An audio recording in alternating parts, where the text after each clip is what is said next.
Welcome into the I-80 Boys College Football Show. It is our Sunday recap edition. I'm Christian Hunt. That old fucking Jean-Claude Van Damme looking motherfucker over there is... that would be Chris Vaca. I wish I was Jean-Claude Van Damme, dude. You ever seen the movie Bloodsport, man? It's one of my favorite movies of all time. God, dude. Yeah, I could... Might have to Vaca, more like it, by again. Right. Anyway, Christian, what's up, my man? What a freaking day of football yesterday. Holy shit. Upsets, teams that were playing nobodies almost got upset. Nobody looked really great yesterday. That's why we love college football. There's no consistency this year from week to week, man, with some of these teams. I was wrong on some games. I was right on some games. Christian was right on some games. He was wrong on some games. Crazy week of football, man. That's why we love it, though, over here. Yeah, Chris, I mean, you're not wrong. There was some things that kind of make you say, damn, all right, I might be a savant with this. And just about the time that you come through with that, then you realize, holy shit, I was really wrong about some other stuff here, right? So let's get into it, though. You know, Chris, here's something I've been learning. So thanks to you, by the way, I have gotten YouTube Live TV. This is not an ad read. We're not associated with them. We're not affiliated with them. But I got YouTube Live TV. And the greatest part about it is I'll sit in my basement every Saturday, and I'll sit up there and I'll throw 4 games up at one time on my TV. It's fantastic. And so last night, I forgot what game was going on, but it ended, and you had Michigan, in the top left playing Michigan State. Then you had... who was it? You had, I think, Duke, Florida State playing in the bottom left underneath it. You had Ole Miss and Auburn, and then you had Women's World of Wrestling going on. Oh, awesome. Yeah. So on the bottom right. And I'm not kidding you, Chris. It got to a point where I was watching the Women's World of Wrestling when the other 2 games were in commercials over that Michigan State game. That's how boring that shit was. Dude, we'll start with that game. I think Michigan, obviously, was no surprise they came out motivated, right? With all the scandal shit going on, what happened last year in the tunnel. Michigan has destroyed everybody they played. I mean, people are going to, the age-old question so far, the same thing people say about Georgia, who have they played so far type of thing with Michigan. But what more do you want them to do? I mean, I know Michigan State's not a good football team. They don't have a head coach this year, basically. But, that thing was ugly. At the end of the first quarter, it was 14-0. Michigan State couldn't move the ball. Michigan definitely got one of the best defenses in the country this year, Christian. That was a boring ass game. Michigan just 49-0. I mean, Michigan State, I don't even know if they got inside the 30-yard line of Michigan that whole game, to be honest with you. No, it was it kind of looked like a junior varsity wrestler trying to fight a professional heavyweight MMA fighter. Yeah. In a lot of ways. It was bad, and it could have been a lot worse too. I mean, but Michigan's been doing that all year to people. And speaking of Michigan, you can't talk about Michigan without talking about their bitter rival, Ohio State, Penn State. What a great game, dude. I mean, just a good early day matchup. Set the tone for what we were going to see that day. I mean, wow. I took the over in that game like an idiot. And I forgot, my own statement, which is both these teams have really improved defenses. Yeah.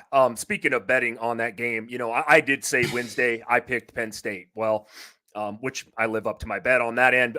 Yesterday, I think I called you. We talked about it. I said, man, I am leaning more Ohio State in this game. I took the money line, won myself $100.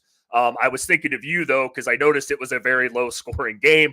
I will take back anything I said about Ohio State in the preseason. They have a fucking defense this year. They do. Their defense is really, really good. I know I harp on Ryan Day and them being soft, that whole narrative thrown out there. But, both these defenses, Penn State's defense is really good too. They are. They just don't have enough offense. That game was a fun, if you like a defensive game. And Ohio State's got playmakers, man. Harrison had some drops in that game. He also made some big catches. Hats off to Ohio State, man. They did what they needed to do there. Penn State is not a bad football team in any regard. But like you, it was a low-scoring, good early game yesterday. I watched that whole thing. It was fun. It was fun start to finish, Christian. Oh, yeah. Gator Swag says Ohio State #1 team. I don't know. You know what I mean? Like, I feel like you could make that argument just because I feel like of all the top 4 or 5 teams in the country right now, I mean, they probably. I mean, they played a couple teams. I mean, they played Notre Dame. They played, Penn State here. Yep. I'm not going to count Maryland because they lost to Illinois. But we'll get to them, in a bit. But yeah, man. I mean, just really. Let me just put it this way. I don't know if they're the number one team in the country. I think you can make the argument just as easily for Michigan, even though they haven't necessarily played anybody of substantial relevance. I think it's one of those things, on a national stage anyways. Like, I feel like this is going to be a hell of a game at the end of the year, dude. I mean, this is going to be one of those games that is going to be must-see TV. I think it's going to come down to the fourth quarter, and it's going to be a one-possession game. It's going to probably end up being, in my opinion, a little bit like that Notre Dame Ohio State game we saw earlier. Some crazy shit like that's going to happen, and it's basically to decide who goes to the Big Ten championship and possibly who has a playoff berth on the line there. Yeah, I was just going to say that the same thing that happened last year, right? Both these teams are going to be undefeated. I really, truly think Michigan does have to play Penn State yet, but I think Michigan's just too much offensively for them. But I will say this, though. You're right. This is going to come down to who makes a playoff berth. I don't know who's number one between these two. The good thing about it is you're going to find out that they have to play each other in the game, as they call it, at the end of the year, Christian. So, yeah, that's going to be a hell of a freaking football game. That's obviously one of the most watched football games every single year. Yeah, hats off to both these teams, though. They're doing what they need to. Ohio State has played a much tougher schedule than Michigan. But you also see on the other end, Michigan hasn't had a close game. They're doing everything you're supposed to do when you play some of these, I don't want to say no-name teams necessarily, but teams that aren't as good. They're blowing people out. I think I saw a stat yesterday. Nobody has scored on them inside the 10-yard line yet this year. That's impressive for being, halfway through the season. Oh, yeah, dude. Yeah. I mean, let's just put it this way, right? Complete and total opposite. Like, Ryan Day's known as the offensive guy, right? He's the Lincoln Riley, if you will, of the Big Ten. And just like on a dime, flip the script on him. Yep. I mean, to me, I just hats off to him, right? Yeah. And he did it without having to give out hamburgers or send, assistants to go scout people, allegedly, that we know of. I don't know. I mean, Jesus Christ. You got the Hamburglers versus the Bucknuts out here, dude. I mean, this is going to be a great game later on in the season. And by the way, Swag is right. It's going to be a must-win for Day. I mean, we've been saying this all year long. He could literally only lose one game this year, and if it's to Michigan, they're going to be super pissed.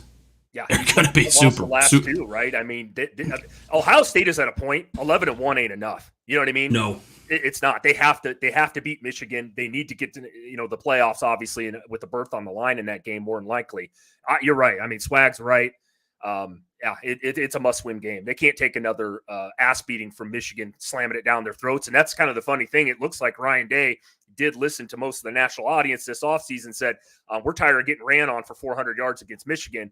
It looks like Ohio State's defense is for real. And it's going to be, I think, a much different game this year than it was the previous 2 years.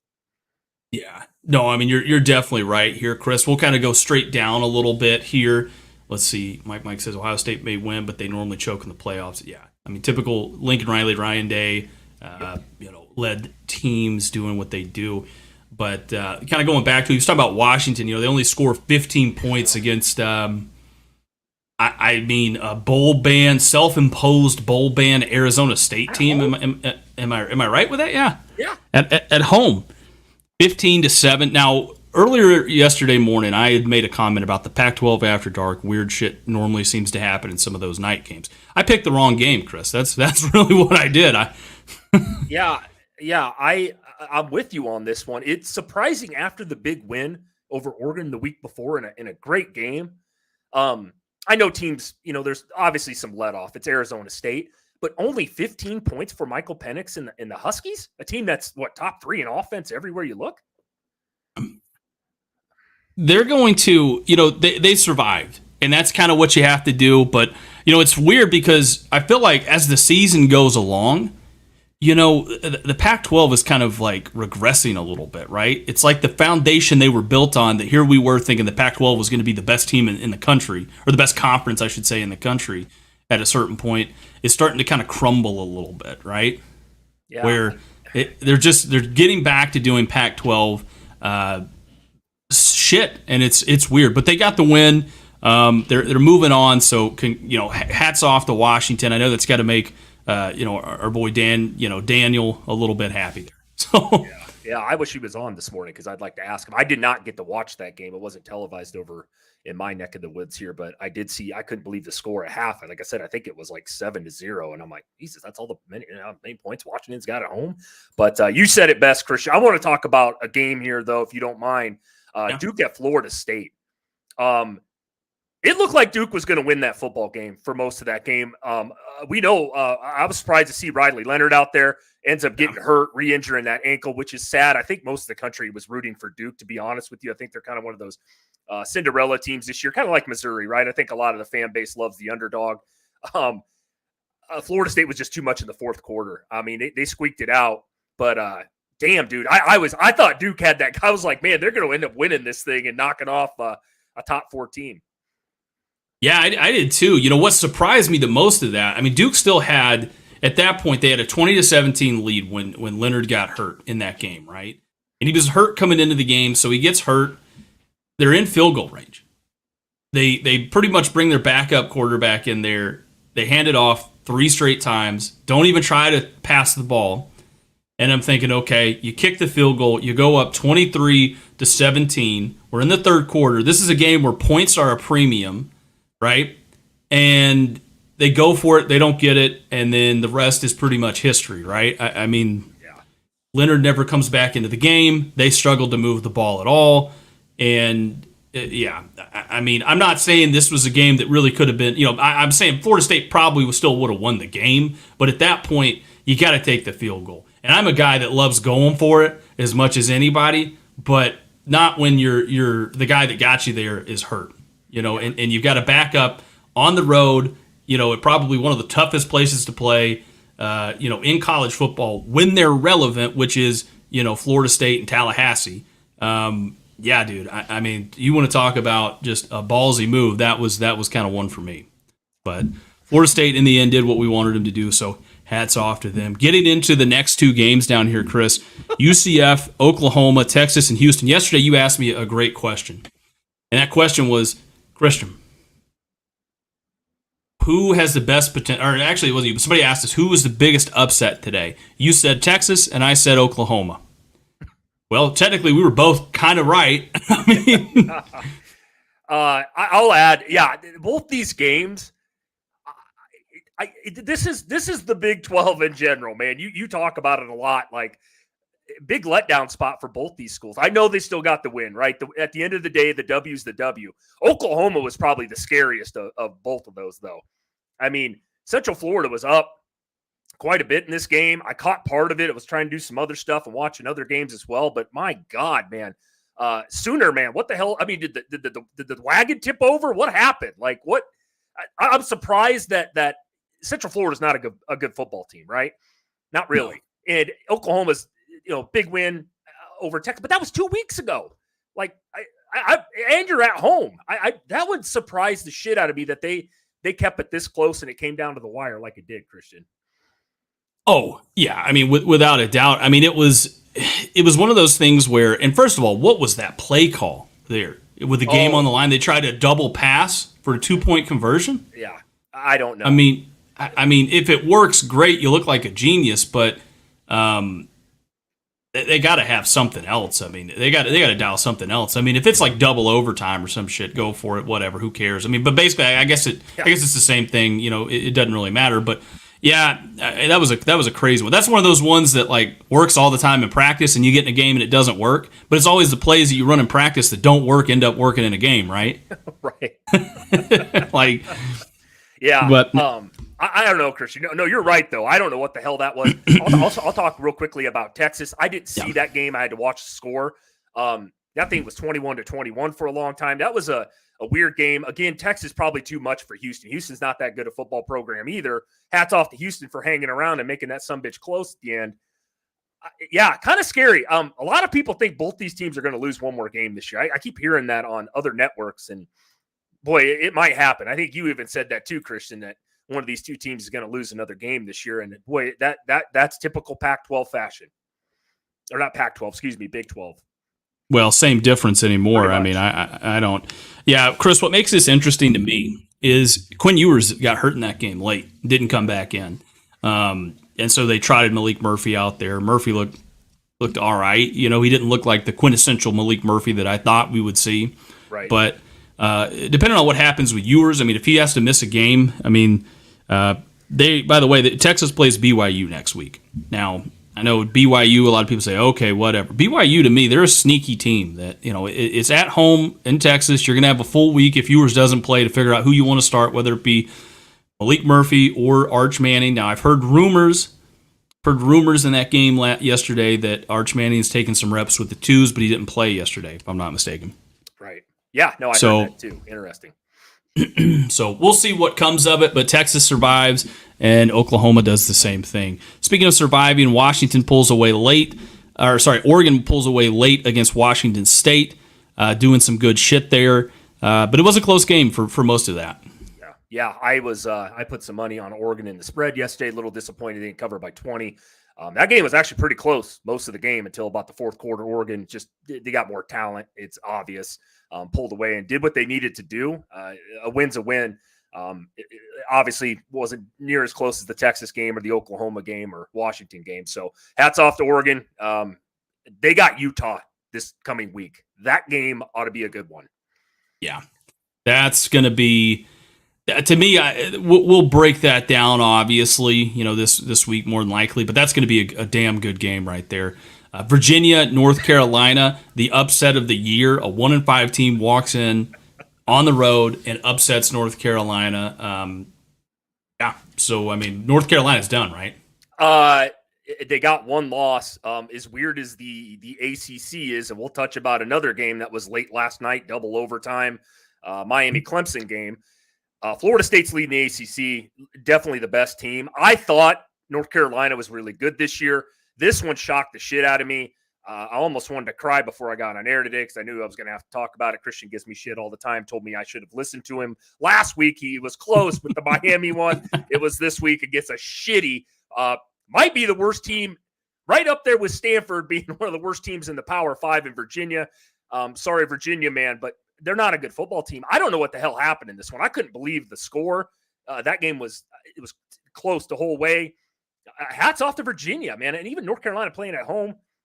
I thought they had a better defense this year.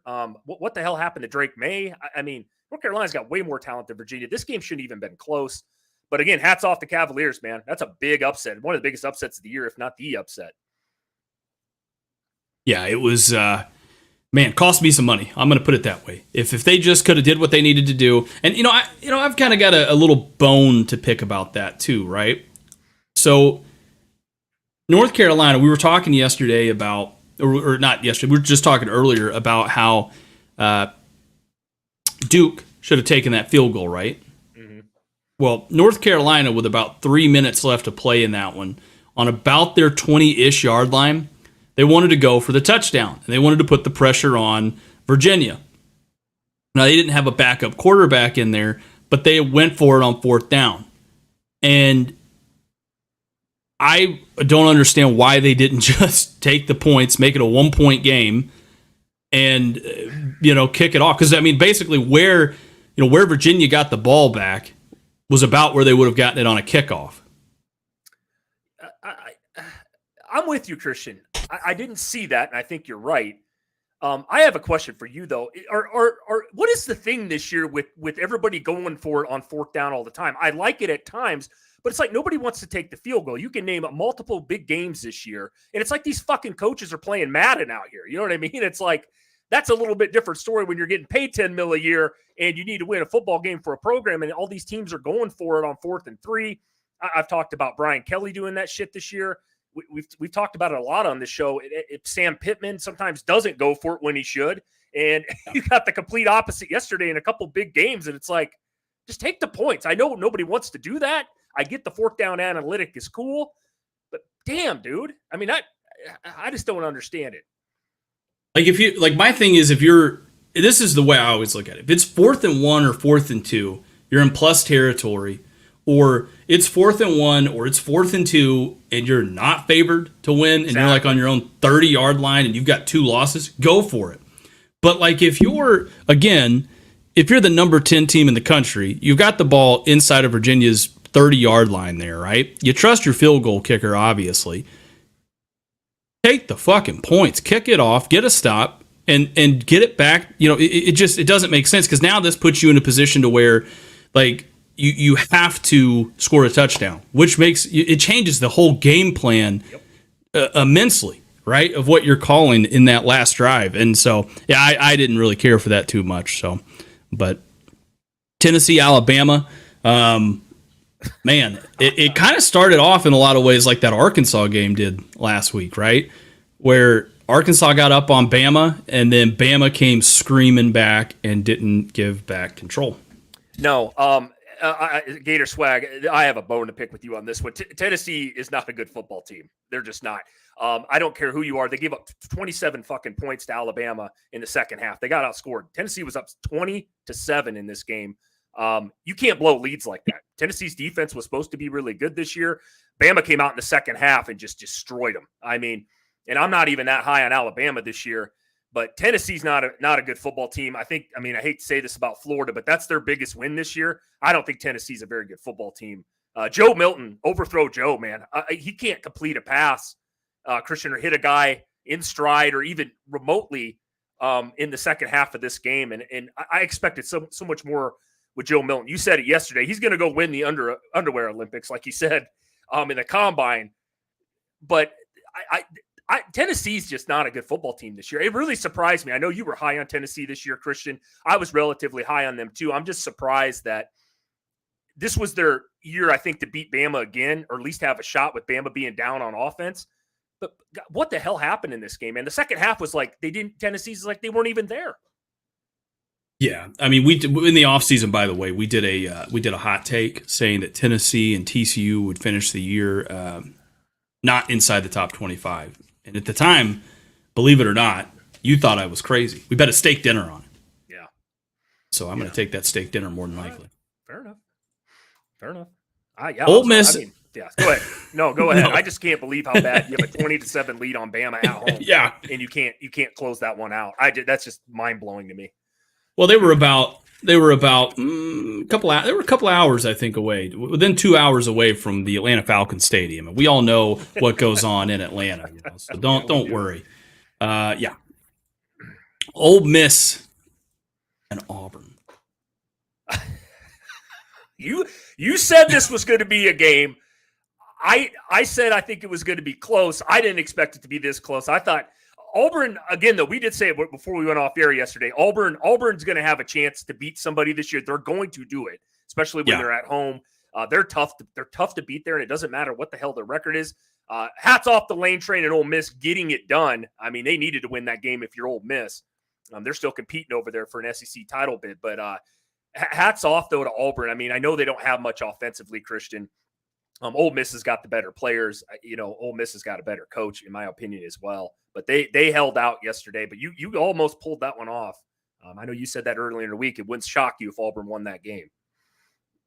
No, yeah, but I also said yesterday I thought Ole Miss would run the fucking score up and it would be like that LSU game.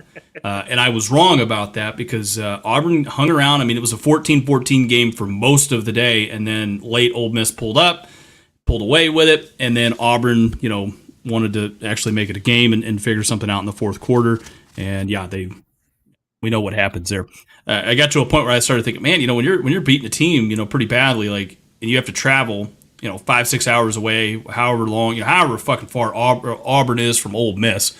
I don't know. It must suck, flying out late, having to turn around, do shit on Sunday, then go to class on Monday or whatever they do. I don't know. It was the crazy thoughts like that. Getting into it though, Utah, USC. Now this one was one that I did call correctly, and I think the strategy to beat Southern Cal is basically what we thought it was. If you have a decent-ish defense, you've got a shot. Yeah, I did not expect Utah to put up 34 points. Now I know that sounds crazy against a Southern Cal defense that is non-existent. Obviously, I harp on them all the fucking time.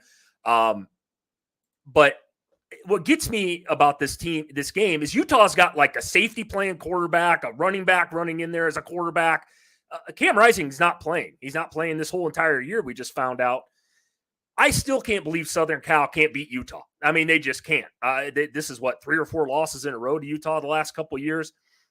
You're right. USC now, a team that a lot of people had in the playoffs this year, is toast. SC's Lincoln Riley's got to be somebody's got to do something about that over there, Christian. It's offensive to me that you got a team with all that talent, and there's no doubt about it. Southern Cal has boatloads of talent on that football team. They can't stop anybody. They're losing games. I'm not saying Utah isn't a good team. They're a very good football team. They're a very well coached team.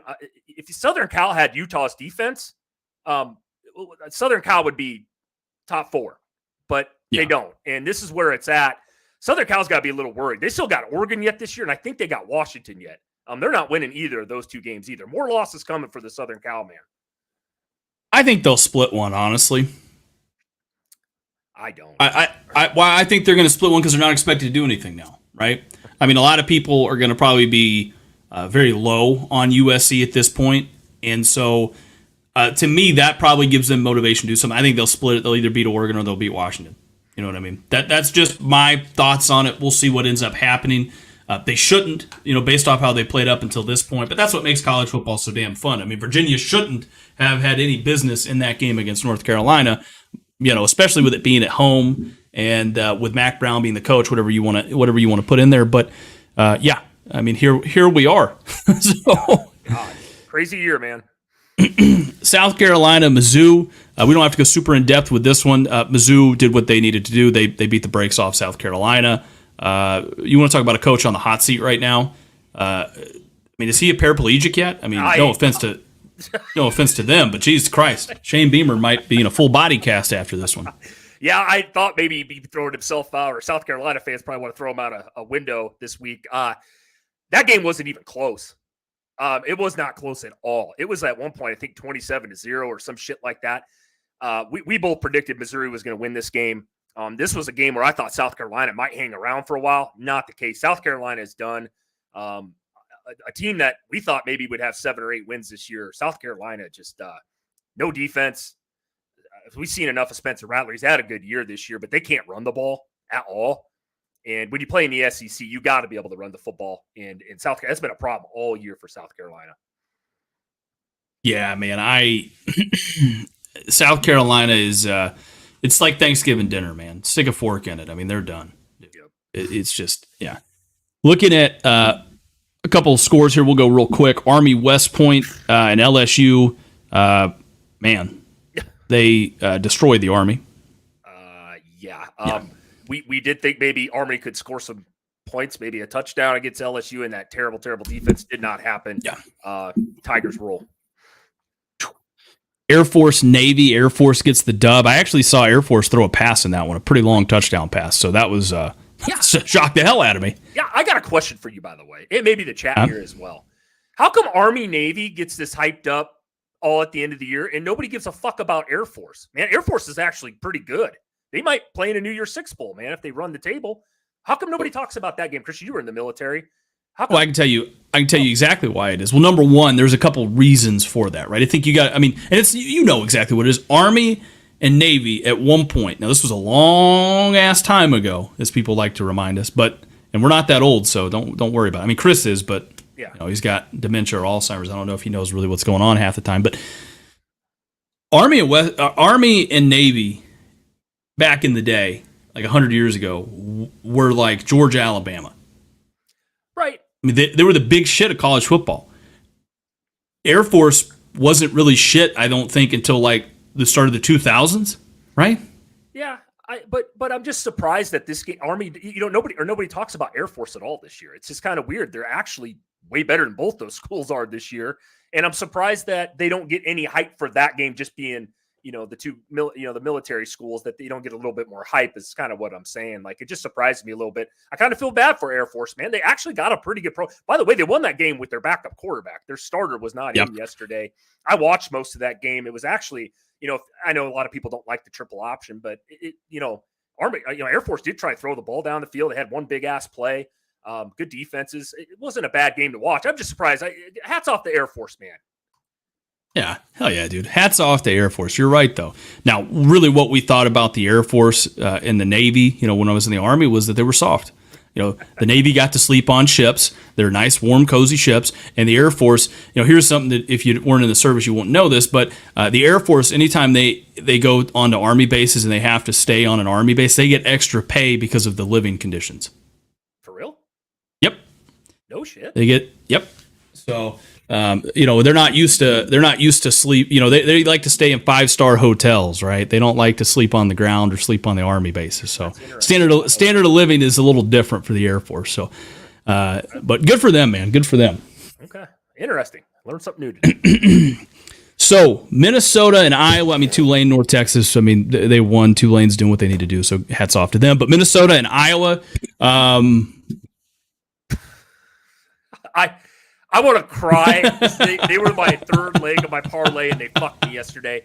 Thanks a lot. I even texted one of my best friends who's a Hawkeyes fan. I said, do not let me down today. I need Iowa just to win this fucking game outright against a piss-poor Minnesota team. By the way, I think somebody dropped it in the chat. I watched this game. Iowa did get fucked on that punt return. That was bullshit at the end of the game. That was a terrible call. Christian and I have been harping on the reffing a lot this year. I don't say that decides games very often. I'm not one of these guys that points the finger at the ref, even if they do make a bad call. That was game changing though. In a game where points are at a premium in the Big Ten West these days. But Iowa's got to be better, man. Minnesota is not. Minnesota gave up 37 to Northwestern a couple weeks ago. What's Iowa doing scoring 10 points again, man? Are they going to fire this guy? He's hit his quota one time of 25 points this year, Christian. And that means I'm talking about Brian Ferentz.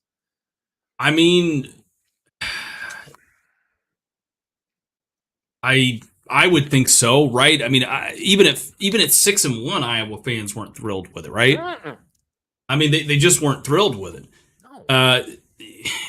You could make the argument that if Cade McNamara played in that game, they probably win, but we're long removed from Cade McNamara playing, obviously, at the University of Iowa. Not saying he won't come back next year or anything like that, but dude, Minnesota really, to me, shouldn't have won that game. I agree with you.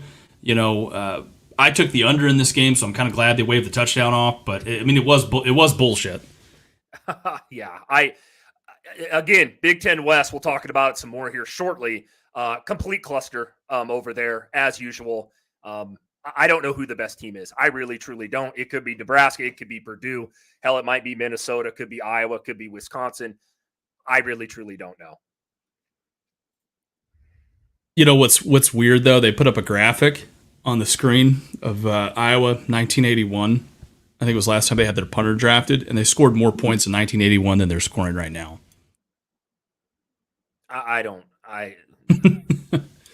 God, if you're an Iowa man, and I got some real close friends that are, I know they want to jump off the ledge. Like, they won't even talk about it. And you said it. They were 6-1 going into this game. And I know it's bad over there, man.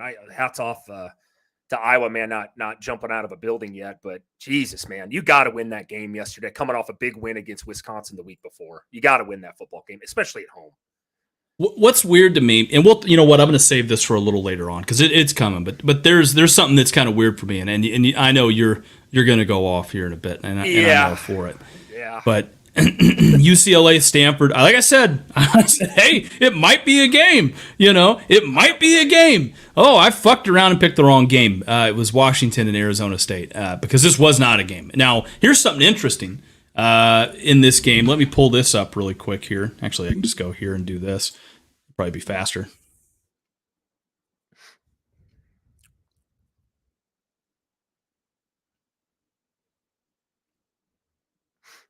So in this game, they started Ethan Garbers over Dante Moore, the talented true freshman. And he didn't look too bad. No, that's not a bad stat line. I don't even know who that kid is. To be honest, if he's an older kid, junior, senior, or what? Now Garbers, if I remember right, I want to say he was Dorian Thompson-Robinson's backup last year. Last year, okay. Yeah, but he played at Washington and then transferred. Okay. So But to me, what I don't like about this, yes, they beat one of the worst teams in all of the Power Five. Is why not leave the young freshman out there, right? No, I'm with you. And that's surprising. So I'm just reading here because I didn't get to watch this game. I mean, I saw the score. I didn't know Dante Moore. They pulled it. They didn't start him. It says right here, Chip Kelly made a decision before the game to play Garbers, who started the first game of the season. I do remember that. And then they put Moore in. And UCLA is still, I mean, they're still in the hunt for a Pac-12 title. They are. They're still in it. They only got one loss, right? If I'm not mistaken, UCLA does this year. Maybe I'm wrong. They do have 2 losses. I'm sorry. But they're still a good football team, can play in a high-end bowl game yet. You look at UCLA's schedule going forward, Christian, this is who they got. Colorado, Arizona, Arizona State, USC. They can beat USC. They have a defense. And you got Cal. I mean, they got a chance to win out. I mean, honestly, compared to most teams in the Pac-12, they still got the gauntlet yet. UCLA's got a pretty good schedule, favorable schedule going forward. They do have a pretty favorable schedule. My big issue is, are you confident that this Garbers kid is going to, finish the year off undefeated? He very well could, right? But what about Dante Moore next year? You get in the Big Ten. I think you roll with the lumps. Yes, you understand he's a true freshman quarterback. He's going to make mistakes. Hell, he might even lose you a game or 2 this year, right? And I mean, he did already. But what I'm saying is he might lose you another game or 2 this year. Roll with it because of the future. I mean, if Chip Kelly with a freshman quarterback goes out there and has a 2 or 3 loss season, that's already immensely better than what I thought he was going to do, right? I mean, and hell, the boosters are like, hey, we're winning football games? Let's go. It's not even basketball season. It's like Christmas come early for those guys. What's that do for a kid's confidence like that, too? A true freshman getting the nod for 5 games this year, then getting pulled. And I know he's thrown some errant interceptions. That comes with the territory of being a true freshman. There are very few guys ever start, let alone on a program that's 5-2. You know what it does for that kid's confidence? It tanks it. And then you know what also is going to happen? His ass is going to transfer out. I mean, that's the world we're living in, right? Yeah. Because what are you going to do? I've been there before, right? As a quarterback, where I had to battle for my job, and I ended up taking it back over at the end of the season. But I was so mad. We were so mad about it.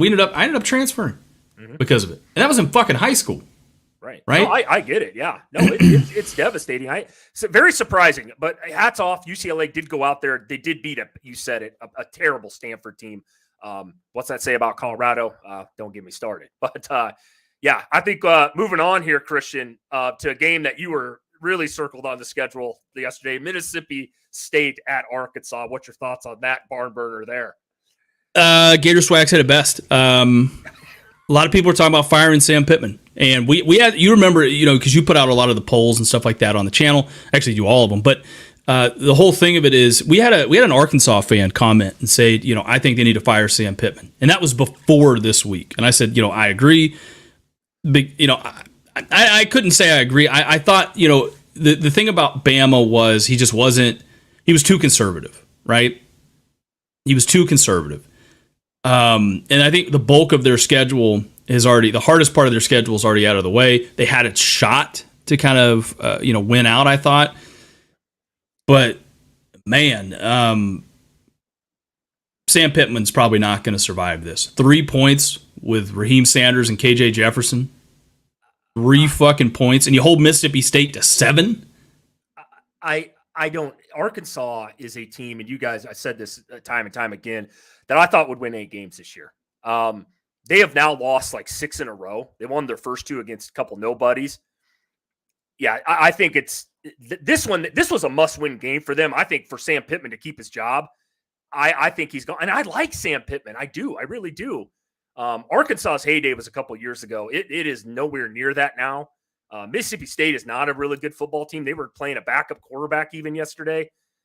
I don't know what's going on with Arkansas. I actually feel bad for the Arkansas man this year. The SEC was, I would say, down this year compared to past years. This was a season where I thought maybe they could do something. That is definitely not the case, Christian. Well, here's what makes it even worse. I just pulled up Mississippi State's schedule, right? Southeastern Louisiana, they gave up 7 points to them. They gave up 24 points to Arizona. They gave up 41 points to LSU, which, okay, I could see that one. They gave up 37 points to South Carolina.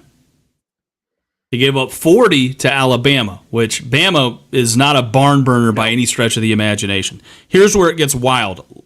A couple weeks ago, they had a bye, but they gave up 28 points to Western Michigan. Wow. So Arkansas only puts up 3 points? Nah, man, come on now.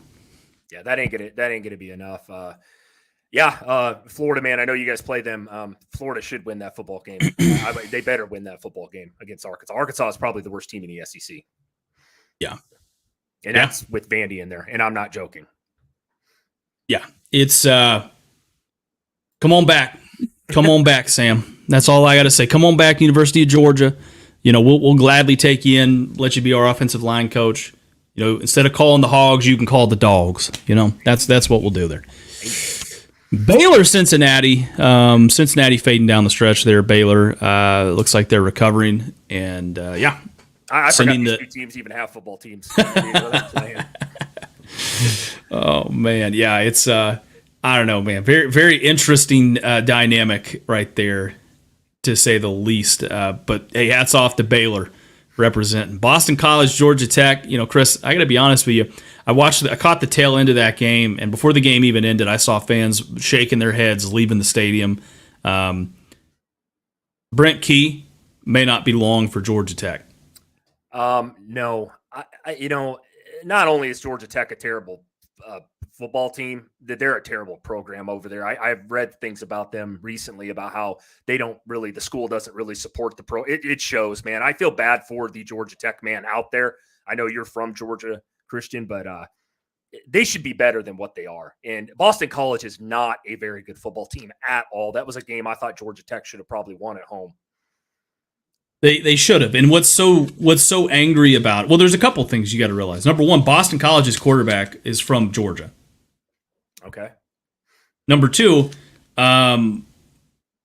Georgia Tech, they're in the hotbed. There's like 4 or 5 states that if you can recruit, you've got a really good shot of having a decent program. And that goes in not any particular order per se. California, Texas, Louisiana, Florida, and Georgia, right?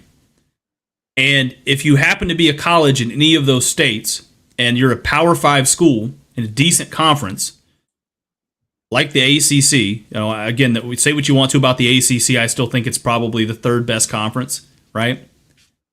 Maybe the 4th best conference, but up until this point, it's probably the 3rd. Georgia Tech should be getting athletes that nobody really particularly knows and should be winning football games. That's the frustrating part about it, because Georgia can only offer so many people. Well, I got a question for you, since you're a Southern boy. Georgia Tech might be the worst school in college in Georgia right now. I'm not so sure a Georgia Southern or somebody couldn't beat these guys. I'm serious. I don't understand the fall of Georgia Tech the last how many years. It's ugly, man. They can't, like you said, recruiting, they should have tons of guys. There's only 85 scholarships for Georgia. Where are these other kids going? Obviously not the Georgia Tech, or is it some of it coaching? I don't know. Not good, though, for the Yellow Jackets. No. And I could see it, if they would have promoted Brent Key at the end of the year, right? They would have let Jeff Collins, play out last year, but they fired him midway through the season. And Brent Key took over midway through the season. So he's had time. He's had a full off season. I would, like I said, 7 wins is probably what I would really expect out of Georgia Tech this year. But I don't think they're going to get anywhere close to that at this point. So no, I agree. Highlight of the year was Miami. Rutgers and Indiana. Rutgers did what they needed to do, beating the dog shit out of Indiana. Hats off to them. Yeah, kind of what we predicted there. Indiana did score in that game first, but yeah, Rutgers is not a bad team. Indiana's not a good team. I think Allen, this has got to probably be his last year there. I think Indiana fans have had enough. Scrolling down here, Chris. Let's get into it, right? All right, let's go. The Wisconsin-Illinois game. Illinois Dude, I mean, what the fuck? They were winning that game up until, I think, didn't Wisconsin, they went for it, didn't they? No, they didn't go for it. They was like 3rd and goal, and they ended up scoring that touchdown down there. Yeah, to take the lead, I think, for the first time in the game and barely pull that one off. Let's just get into it here too. I mean, Christian's going to pull this up here, but I don't know what Wisconsin is this year. Again, part of this is my own personal problem because I was so high on them. It just upsets me that they did get the win. Illinois is not a very good football team. I expected more out of Wisconsin so far this year, but they did get the W. Illinois, and Christian's got it pulled up here, and I'll let him explain. Yeah, I mean, you're looking at this Illinois team, and Luke Altmaier, former Ole Miss transfer, super talented kid, 13 to 21, 100 yards, 2 touchdowns. That's great. You know what I mean? But they faded down the stretch. I mean, Illinois built their offensive identity. Brett Bielema built this team off of defense, and they have just looked like absolute dog shit this year. I mean, I don't think Illinois is going to fire Bielema just because of what he's done in years past. So I really think that, this speaks more to Wisconsin, who, by the way, now sits atop of the Big Ten West, which is, hey, great for them. I mean, this is going to be a weird year, right? Because Illinois goes out, beats a team in Maryland, right, last week, with a lot of their players still playing and shit. And it was like, hey, everyone's discounted Illinois coming off that loss to Nebraska. Then you turn around and you drop the game to Wisconsin with their backup quarterback in there with one running back and Braylon Allen. And you think, okay, if we can just stop Braylon Allen, we've got a shot in this one. And they didn't do any of that. They had a lead, and they just pissed it away. And what's even crazier, Braden Locke was 21 of 41 in this one. So, but I mean, he connected when it mattered most, and that's all you can ask for. So, Wisconsin doing exactly what they need to do. Exactly what they need to do. Yeah. No, I agree with you. I don't have much more to add to this game, just how disappointed I am in both these teams this year. I was high on Illinois. They've had some wins that surprised me this year. They've lost games that I don't know. For a team that had the number 1 defense in the country. Now, I know they lost players last year, Illinois did, off that great defense. Some of those guys are starting on Sunday in the NFL. But for Brett Bielema, man, I just don't understand it. It's been ugly all year. And you touched on it. Wisconsin's got 1 conference loss, and that was to Iowa last week.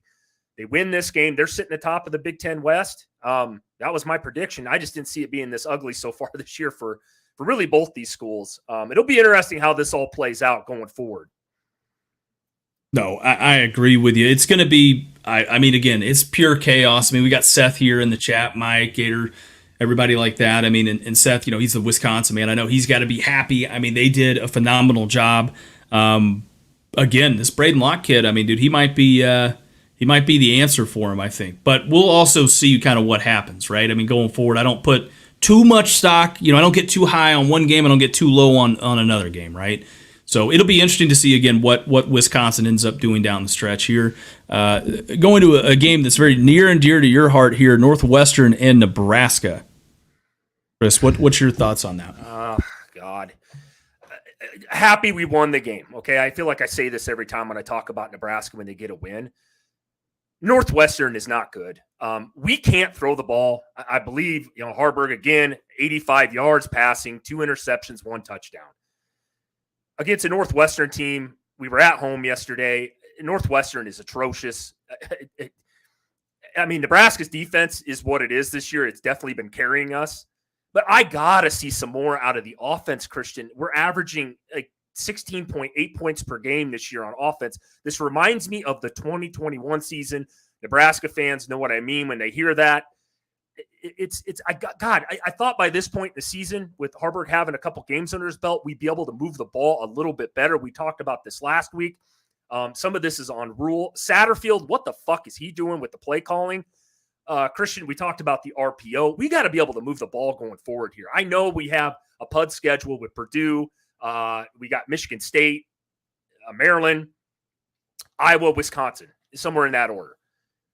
I would like to see Nebraska does have a chance to do something here with the next 5 games going forward. But, God, the offense is just so – I can't stand watching this offense. It's painful, Christian. And I know you know what I'm talking about. For a team, I know we have a lot of injuries, but the same could be said about any other team in America at this point in the country. I don't want to hear the injuries from the Nebraska fans, but the fucking turnovers, the play calling in general, what are we? Does anybody know? Christian, I'll kick it back over to you here before I get really upset. No, first of all, thank you. I mean, it sounds like we're sharing our trauma stories here in group therapy almost. Jesus Christ, Chris. But I think, listen, a lot of people are saying, why are we passing repeatedly? Here's my thing with it. I actually don't hate it. And the reason why I don't hate it, I hate it and I don't hate it because it's like you waited until like week 7, your 7th game to start realizing, hey, maybe we should start throwing the ball more. Like, where was this when you played teams like Louisiana Tech? Well, I'm just saying, okay, the Minnesota, like the PUD schedule you had there, it was Minnesota, and who else you guys played? Northern Illinois. Why not do that then? You know what I mean? Get them some confidence going into that Michigan game, and then keep running and keep doing that, right? Like, that's what I don't understand. And it's like, as the season's gone on, they've tried to throw it more and more and more. But you look at other teams around the country that do this well, and they start, in the PUD games, and they really try to get that confidence then. I mean, don't get me wrong. Northwestern, by no stretch of the imagination, is we said yesterday, hey, they've outkicked the coverage, and they've outperformed our expectations. But Northwestern is terrible on offense. I mean, they are god awful. I mean, the defense looked good, but I think it's also because, like, you look at when Penn State played them, and don't get me wrong, Penn State has a really good defense too, but Northwestern can't throw the ball down the field. They can run the ball, and in games that are favorable to that, they'll do okay, but they can't throw the freaking ball. I mean, Northwestern's quarterback was 12 of 23, 1 interception, 176 yards. And most of that, by the way, came on a 66-yard wide-open coverage or broken assignment there that he hit his guy, who didn't score. And then you look on the other side of it, Harburg was 8 of 17, 2 interceptions, 85 yards. I mean, one of those plays was 44 yards to Malachi Coleman. By the way, I have something to say about that, Christian. I apologize for interrupting you. You brought up a great point. They finally decided to start Malachi Coleman at wide receiver. This kid is ultra athletic. He's one of the most athletic, fastest dudes we got on the fucking football team. They finally decided to play him. He come up with a crazy nice catch and play for 44 yards and a touchdown. But 44 of those yards were on one fucking play. So Harburg looking like Iowa's quarterback out there, completing about 9 passes for 36 yards, man. I can't take it. I can't. I like this kid. He's a great story. Sorry, Nebraska fans, but God, we got to get a quarterback. There's got to be somebody that can throw the football out there, Christian. There is a lot of high schools out there in America. I'm not asking for a 5-star quarterback. I'm asking for somebody that could push the ball down the field when needed. And I'm going to say this. I was really wrong. I was really wrong about the RPO. I mean, I think I'm right. Like, I think that's something they should have installed, and they should have been really repping and doing all offseason. Even in the spring game, I think they should have been trying to do that and implement that. It's rules, bread and butter. But the reason why I say I'm wrong is they can't even fucking properly field a snap or an exchange consistently. Oh. I mean, so it's kind of like, forget playmakers, forget all that shit, right? It's just basics, very basic stuff. And it's my whole thing is the game against Iowa. What are you going to do when you got Iowa's defense trotting out there? I mean, that game literally might be a 10 or a 9-6 snooze fest when you guys play Iowa. Yeah, I'm with you. It is. It's painful. I don't know. Like I said, I talked about off the top here was what the fuck's the identity for Nebraska? And I apologize for coming on here dropping a bunch of F-bombs, but it's frustrating to watch offensively. This has been the same story the entire year. I don't like the fact that we're running our quarterback 20 times a game. We don't have another backup behind him. I know Jeff Sims is still standing around, but that guy doesn't need to be on the field. He can't hang on to the ball either. The turnovers. You guys saw Harburg's first play of the game, threw it right to terrible throw into coverage, Christian. I'm sure you saw that. It's just, God damn, man. Something's got to change here. You said it going forward. We have Wisconsin and Iowa back-to-back weeks. I believe they're the last 2 games of the season for Nebraska. Those games might be 10-6. I mean, it just you got to tell me. I know these defenses are good in the Big Ten, but these defenses are making since the offenses are so bad, it's propping up these defenses, and I'm throwing Nebraska in that category too. You said it best. Northwestern offense, dude. They can't pass the ball either. I mean, is there any quarterbacks in the Big Ten West? I mean, no. I mean, well, and here's the thing: there's probably some good quarterbacks, but they look terrible because their offensive lines are so bad. Yeah, true. So it's like you really don't know. I mean, you really just don't know what you've got, and that's what makes every week must-see TV around here. God, I'm going to end up being on fucking suicide watch. I mean, going forward this year, because this has been hard for me to watch painful offensive play, man. I like I said, I don't expect Nebraska to light it up like a LSU on offense or Oregon Wash. I get that, but god damn, man, it's this 16, 17 points a game, 3 turnovers every game, boring ass offense. And Mike said it. Satterfield, I don't like this guy. South Carolina let him go last year. Spencer Rattler looks 100 times better this year. I'm starting to wonder what that all happened there. Christian, you might know more than I do even on that, but I mean, I don't know if this guy knows what he's doing. Yeah, well, if I'm not mistaken, I want to say part of the issue was just it was Rattler coming. Here's my thought pattern on it. Right, Rattler was coming over, from Oklahoma. He's playing in a much harder conference with much better defenses, and he was on probably one of the bottom or mid-tier teams, I would say, in the SEC. So that's why I think part of that blame gets put on Satterfield. But also at the same time, he does look a lot better this year. It's the second year. South Carolina still struggles to run the ball. I mean, last year they weren't very good at it either. But this year they look worse at running the ball, and he looks better. So I think it's just he's in a program. He's kind of knows the lay of the land, kind of knows what he needs to work on. And so, yeah, Rattler looks a lot better. As far as Satterfield's concerned, very basic offense, very basic concepts. And, to answer Mike's question, how the hell do receivers get 2 hands on the ball and not catch it? Nebraska, obviously, and Fidone. That's probably, to me, what that is more than anything else, a team that really didn't throw the ball up until week 6 or 7 and start making that more of a point of emphasis. And it's kind of like anything else, right? Like if all we do is run the football and I'm a receiver and I go out and I block and I block and I block and I block, and then game's on the line, right? And they say, hey, we're going to dial this play up. It's a lot harder, right? It is, right? Like how it is, Chris, right? As a receiver.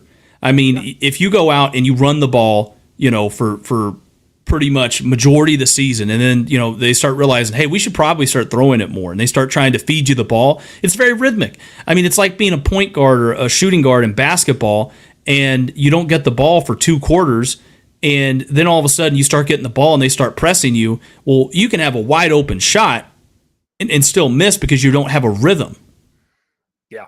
No, it is. It's just I like I said, I just don't know what they're doing, and we've talked about it a lot, and it's been hard to watch, man. It really has. I'm happy Nebraska's gotten back-to-back wins in the Big Ten. I am happy about it.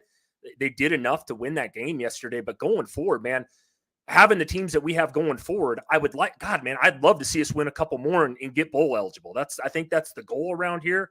I think that's kind of the pulse of the state so far this year for the most part, is get bowl eligible. And I'm worried that we're not going to be able to score enough points. I mean, we lean on that defense. Our rush defense is good.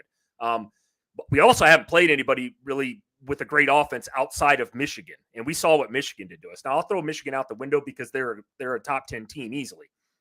But Purdue can move the ball a little bit. They have, Hudson Card back there going forward. Michigan State, we better beat Michigan State. But what about Iowa? What about Wisconsin? Maryland. Maryland's decent enough. I'm a little worried going forward if we don't get this thing corrected on offense and start putting up a little more points and cut back on the turnovers. I don't want to see us not make a bowl game and only get to 5 wins, man. That would be heartbreaking to me.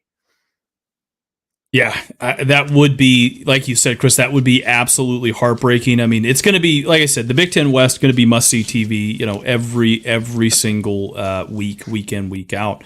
Looking at Pittsburgh, Wake Forest, that's kind of shocking. Wake Forest ended up upsetting them. I would say, yeah, if you want to call it an upset, the only reason why is obviously because Pittsburgh last week beat Louisville. So, yeah. Yeah, No, I'm with you. That one was a little shocking. We kind of thought maybe Pitt would get a little momentum for a team that was supposed to be pretty decent this year. They're terrible. Wake Forest is terrible. I don't know what else to say. Oklahoma State, West Virginia. Neil Brown at one point looked like he was probably going to be one of the most popular people in the state of West Virginia, next to Pat McAfee. Now he's back on the hot seat, right? I mean, at home too, and no defense being played now. I don't get it. Big 12 doing, as we always say, Big 12 things. Track meets. Track meets, exactly right. Speaking of Big 12 play here, there are a couple more games we'll get to. BYU at Texas Tech. BYU beats Tech 27-14. I think that's going to make that Texas game next week a little more interesting. Just keeping an eye on it anyways, especially with the status of Quinn Ewers up in the air. TCU, Kansas State. Kansas State really showed TCU what was up. Now, TCU doesn't have their quarterback, Chandler Morris, right now, so they were starting somebody else. But, yeah, Kansas State just mollywopped them in that one. Yeah, that was I mean, I expected that game to be a lot closer for the rematch, the Big 12 title game last year. But, K-State, that game wasn't close after the first 10 minutes. And probably the last game on the slate here, Chris, Clemson-Miami, double overtime, thrilling game. I got something to add. We didn't touch on this, and I was going to say this yesterday, and I didn't bring it up. I forgot about it, to be honest. Clemson. Now, you heard what Dabo Swinney said about his own fan base to start the week. Did you, Christian, or did you not? I believe I did, if I'm not mistaken. He kind of called him out. Yeah, so, Dabo can't take any criticism. That's one thing I've noticed about that guy. He's very sensitive. There was a lot of criticism about his team this year. And he basically said, and he said this, and I don't think any coach at any level, high school, junior high, should ever say this publicly. He comes out and says, you know what? Fuck it. Maybe we ought to lose a little more games this year so we can get rid of the bandwagon fans. That caused an uproar in Clemson. Now people are asking, well, did you throw that game last night? I mean, I don't want to say he did, but just a dumb thing to say. He's been notorious for saying some stupid shit in the past. Clemson is not a very good football team. I know they've had a ton of success in years past. But Clemson this year was supposed to be better, right? Cade Klubnik, you got Will Shipley. Mm-hmm. Will Shipley, as much as I like him as a running back, the guy can't hold on to the football to save his life. Clemson has no wide receivers this year, Christian, at all. I mean, we know about the DeAndre Hopkins, Justin Ross. We could go through all those guys. Mike Williams. They don't have anybody. I mean, I don't know if anybody can name a wide receiver for Clemson that can get open and catch the football. Their offense, their defense got pushed off the field last night by a Miami team that I don't think is that good. But by the way, wasn't Tyler Van Dyke even out in this game? Yeah, he didn't play in this game at all. I mean, he was hurt, and they put that kid Williams in there, and good. That's Miami. They are coming off two really hard weeks there, right? Yeah. Like we said, the Georgia Tech mishap. The fumble in the jungle, if you want to call it that, right? And then obviously having to play UNC a week too early, I might add. But Miami figured out a way with a guy who's probably not played a whole lot of football in Williams to win that game. So, I mean, that's if you're Mario Cristobal, talk about a hell of a rebound right here. And by the way, this makes it a lot more interesting, right? Because now with UNC losing, if they lose again, I mean, that kind of puts a whole tiebreaker situation there, right? But I guess would that go to UNC? Yes, I think so. Yeah.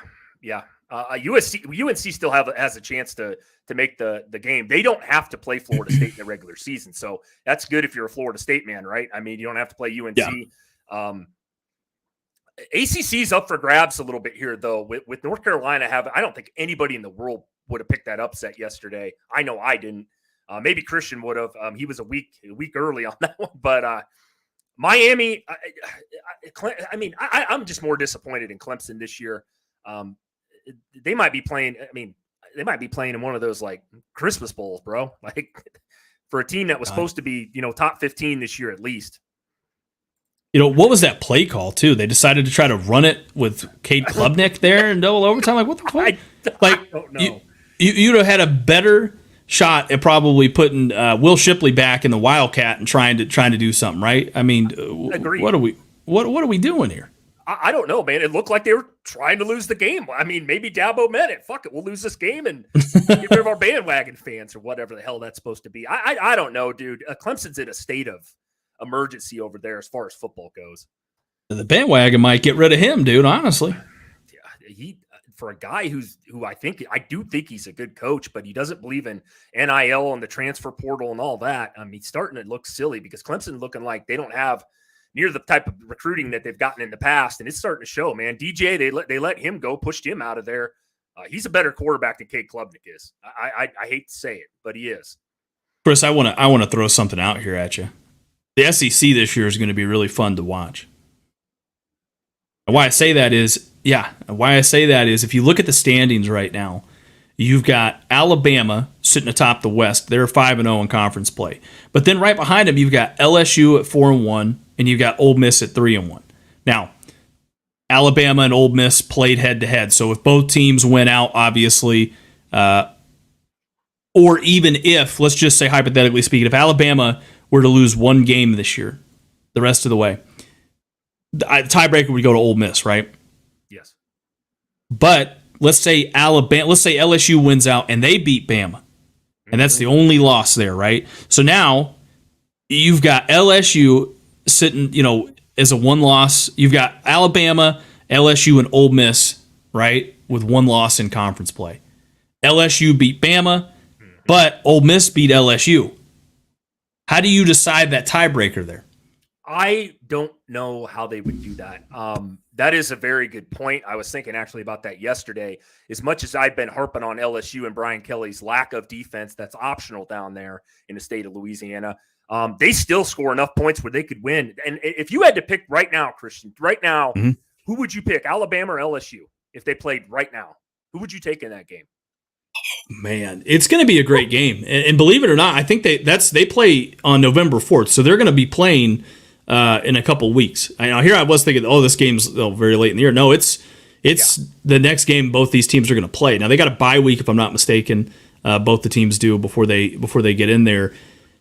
I'm probably would lean a little more LSU, right? Only from the standpoint of I feel a lot more comfortable with LSU's offense, and I know they can win shootout games because they've done it all year pretty much, except for two games. I mean, that was Florida State, which we know Florida State's a damn good team, and Ole Miss, right? Yeah. I mean, we know Ole Miss is a pretty good team too. So I know their defense is really questionable, but I think it's going to come down to, can they use this bye week to figure some shit out on defense? That's my question, right? Right. I'm with you on this one. It is at Alabama. We know it's tough to play there. Alabama is a much different team on the road than they are at home. Mm-hmm. But LSU's biggest problem is their secondary on defense. They're fucking atrocious. But that plays into Alabama's weakness because Alabama and Jalen Milroe, he likes to turn the ball over at times. He can push the ball down the field. But I'm with you. If I'm taking the better quarterback in this one, and it's obvious who that is, I would lean LSU right now. And I think that's crazy. As much as I've harped on LSU and I thought their season was over multiple times this year by the way they've looked at times, they still have a chance to come up with this thing and make the SEC, very interesting. Who really is that second best team? We know Georgia's the cream of the crop. I don't know. It's between those three schools, man. And that's a tough one. That is a very, very good question. Yeah, and I know that, I was looking it up last night. How does the SEC decide its tiebreaker? And it goes into like this weird thing, like it looks at, whose record over the, is something to do with the divisional aspect of it. Well, they're all in the same division. You know what I mean? So right. Like how the hell do you decide that? It's like trying to decide the playoff, right? I mean, and I hope it happens just so we can see what the hell happens with it, right? I agree. But and let's be honest here, right? Looking at things right now as they sit, the SEC East isn't any better, I wouldn't say, right? Yes, Georgia is atop of it, but you got Mizzou and Florida kind of right behind them. I mean, again, hypothetically speaking, and let's just say this is a big if here, if Georgia were to lose to Florida this week and then turn around and win out, right? how do you really relate that, right? Because now you've got, and it really comes down to Florida as well, too, right? Like, let's just say, hypothetically speaking, I'll throw this out here. What if, all right, because Mizzou already has one loss. Florida already has one loss as well in conference. That was to Kentucky. So what are you going to do if Georgia, let's just say for shits and giggles, goes out here, loses to Florida, right, and then beats Mizzou, and then turns around and loses to like Ole Miss, right? Now there are 2 conference losses there.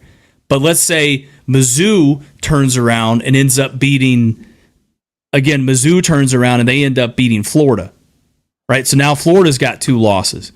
And then Mizzou ends up somehow getting, scalped it somewhere along the way before the season's over. I don't know, man. I like I said, I don't think Florida will be much of a challenge. Sorry, Gator swag for you guys, but I do think Missouri will be. They played you guys tough last year. Now, I know it isn't last year, and I don't mean a damn thing, but Missouri is a better team this year. And I actually think that game will be pretty interesting. I don't know if I would have scheduled that before the season started, Missouri being, 5-1, 6-1, whatever they are, coming into they got a bye week before you guys too. So it's very interesting, this SEC this year, Christian. It is. I mean, Georgia's doing what they need to do, and they're undefeated. If I had to still put my money down, I still think Georgia runs the regular season table. I know you don't like to hear that because I don't want to put any bad karma on the old Bulldogs over there, but I truly do, though.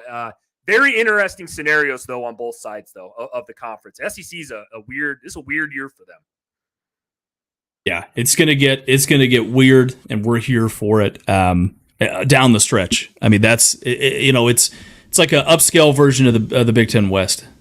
I pretty much feel like here. Right. I agree. So, well, Chris, I mean, we're approaching the hour and 11-minute mark. I think we did our good service of the day here. We're going to be back at it again on Wednesday of next week. We'll be back with our preview show, and then no show, by the way, just so everybody knows, no show on Saturday. But we'll be back on again Sunday of next week. So that'll be how the schedule for next week kind of rolls. I've got a funeral to go to on Saturday, not the Florida Gators funeral, but we'll wear all black in that one, so don't worry about it. Guys, I want to also add before we get off here, appreciate the support. Thanks, guys, for showing up on Sunday morning. I know it's tough for some people to get out of bed. We appreciate you guys, the regulars that we have in here, guys. Other than that, if you guys play fantasy football, get those rosters in. Should be a good week. So signing out here, Christian over at the I-80 Boys. Love you guys. We'll talk to you later.